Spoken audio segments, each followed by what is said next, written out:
Rahim. What do you think about the use of drugs and herbs? Some say they help with spirituality. What is your view on this? Haram.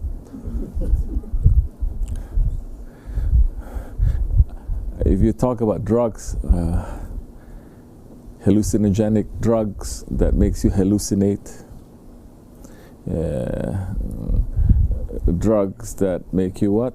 What kind of drugs? What kind of drugs that makes you hallucinate and drugs that what? I was going to say that before I say hallucinogenic drugs, but anyway, drugs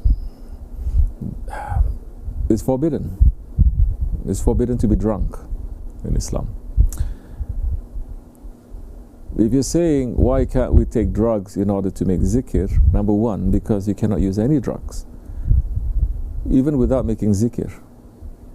You just take the drugs, no zikr, it's still haram. If you take the drugs and you do zikr, it's kullu haram.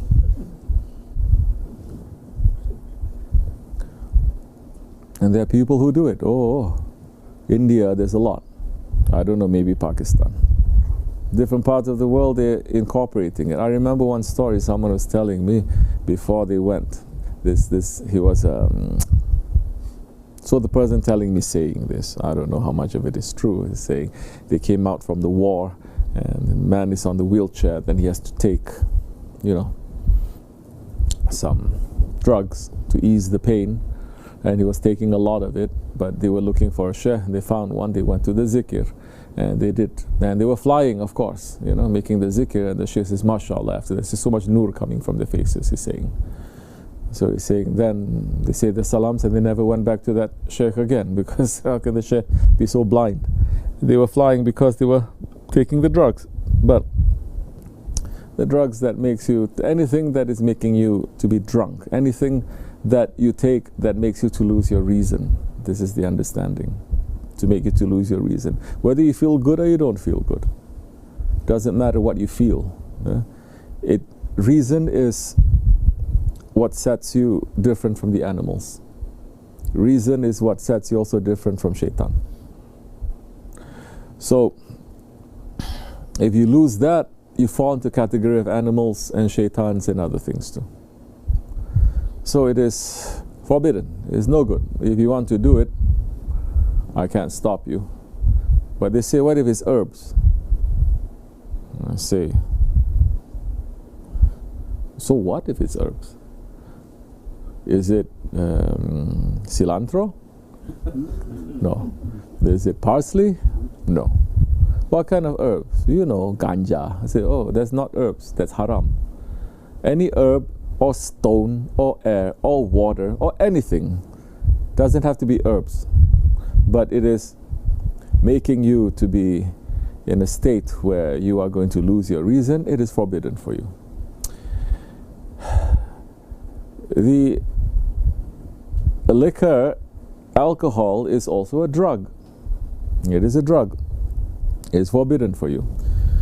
How weird it is. We know that liquor is forbidden, alcohol is forbidden in Islam, no? And people are taking it and then they're worshipping. How weird is that? Then there are some people who are doing that. It doesn't make it right.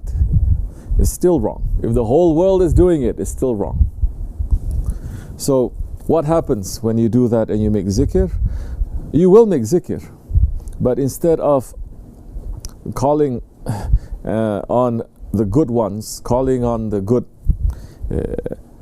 let's say, looks from heavenly stations, because those things are forbidden and they're dirty, so you will get looks from shaitans and from all those wrong ones, but you'll feel something. You think it is coming from Rahman, it is shaitan. It is. You see, so many different religions also, they say in order for you to get to higher stations, you have to take that. It becomes common. But not in Islam. You cannot. Okay, so I don't recommend it. Hmm. Any other question? Bismillahirrahmanirrahim. Anyway, why you need to take drugs for zikr? What are you doing in zikr? You want to feel high? Then take the drugs. I'm not saying take the drugs. It is haram. It is forbidden. But I cannot stop anyone from doing it. If your whole aim is to be high, then why you want to make zikr? There's another big problem also. People are thinking to have the zikr is just to lose yourself and to be high. And that is a high station. It is not. In fact, to lose your consciousness in the zikr and to enter into a hal in the zikr, it is a low station of zikr. Anyone can do that. And anyone can fake it.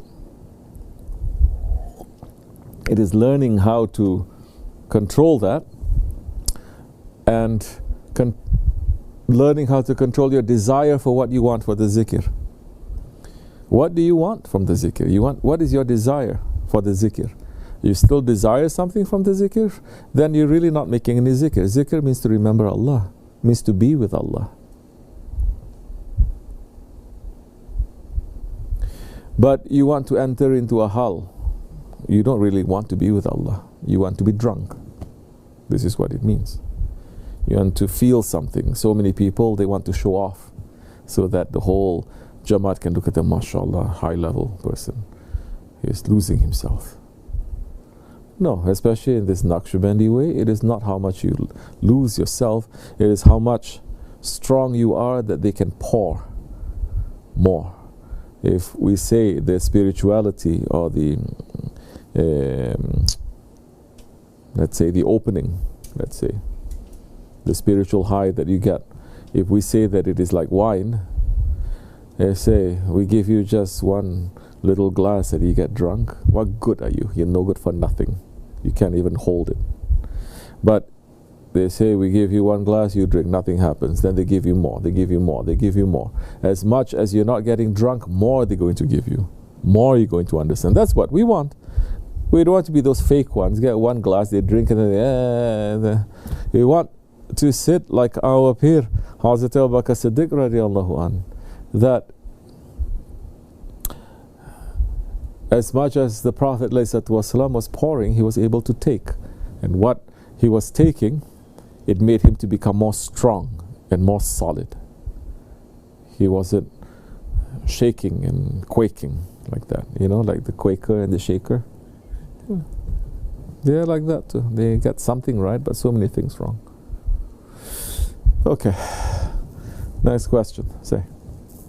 Bismillahirrahmanirrahim. Currently, I'm being tested with distance from you, the murids I'm close to, the Dergah and the Jamaat. Under these conditions, how can we maintain our spiritual strength and power to struggle against the nafs, passion and shaitan, while self-awareness, work and responsibility to others are increasing?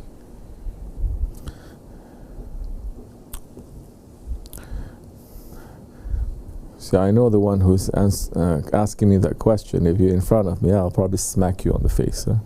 You're trying to be so slick. Ramazan looking at me like, why is he saying that?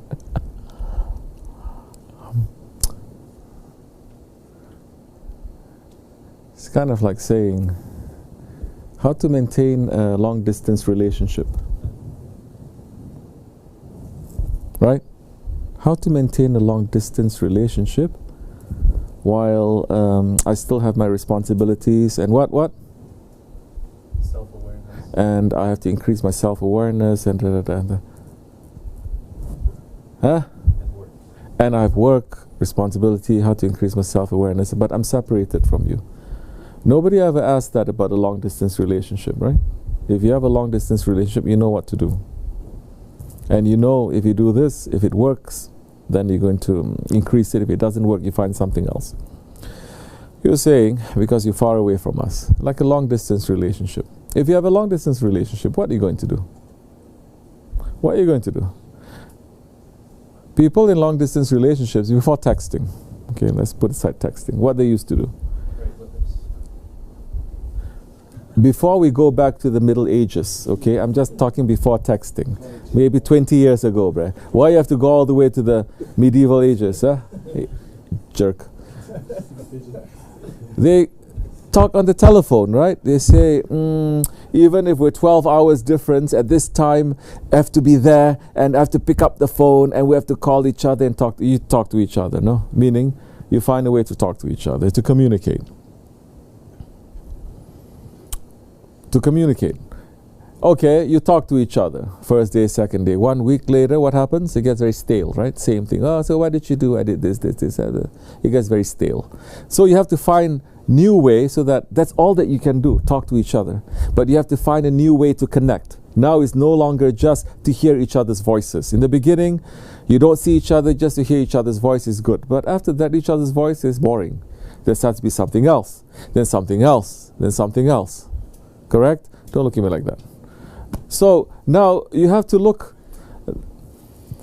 So you talk to each other, you ask about each other, what are you doing? Then after that you get bored, then you have to say, okay, now we have to do something else. Your intelligence is going to kick in. Intelligence is going to kick in. You're going to say, now I really missed the person.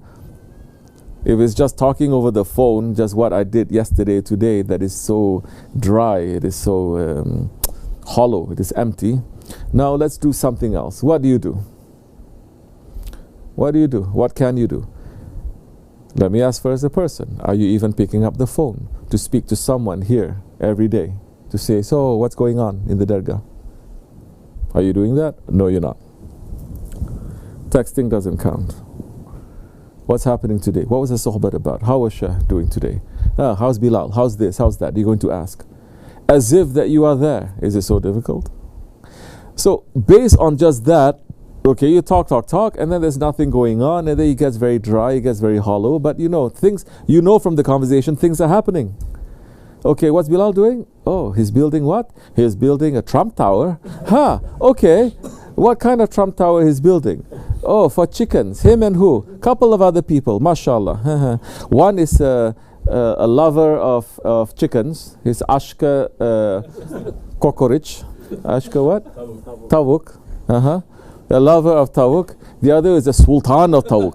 MashaAllah. Building a Trump Tower. So now you get involved. Now you say, oh, he's building what? Oh, okay. Now I want to join in that project. I'm very far away, but please give me, I'm going to give you $20. Let him to buy feed for this and tell him to take pictures and give it to me. And then start. This is just one thing. And there are 100 people here. And we're not even going straight to what the Shaykh is doing. So you want to feel connected? First you have to be interested. It's not a matter of how much you do also. It is what is in your heart. And you cannot be naive about these things. You cannot be childish about these things. Okay? So now you're going to say, this one is doing what? Then what is happening? What did happen today? This happened. So it is as if that you are here. You are not here, but you are here. Yes, you're working on yourself. You're working on your job. You have responsibilities. You have families and everything. But your heart is also here. It is as if you never left and you know what's happening. You keep up. And some people have muridas that they cannot do anything, but they miss the Dergah so much. They just cook. They cook and they send me picture. We say, today is the urs of, let's say, one of the Grand Shaykh. I cook some biryani. They take picture, they show it to me. Something, right? At least they're doing something to connect, because we cook here. Some they decorate. I say, how many people you are inviting? Because you're decorating for, let's say, Ragaib, you cannot be with us, but you're decorating. How many people expecting? No one. How many people in your family? 3 people. I say, Alhamdulillah. It's okay, decorate as much as you want. I'm talking about the women, okay? Not the men. I said, do that, and then we'll fill it up. We'll tell people to go there and to join you. So you find, in that kind of thinking, you'll find 1,000 things to do. Thousands of things. Because everyone here, you're busy with something, no? At least I'm making you to be busy with something, yes? You're busy with this, you're busy with that. Someone is busy with construction. Someone is busy with medicine. Someone is busy with videography. Someone is busy with cars. Someone is busy with animals. Everyone is doing, and each person they have maybe 10, 20 things that they have to do. So you want to feel more connected? Be one of us. Don't be an outsider. And to be one of us, you don't have to be here. To be an outsider, you can meet me every day and can still be an outsider. Well, inshallah. But it is a matter of using your intelligence that you use for outside, for your own work, for your life, to use that same intelligence and sharpness in the way of Allah. And then life gets very exciting then that time. Then you start building things, you start constructing things, you start building Trump towers too. You put chickens there. Where are you getting your chickens from? China.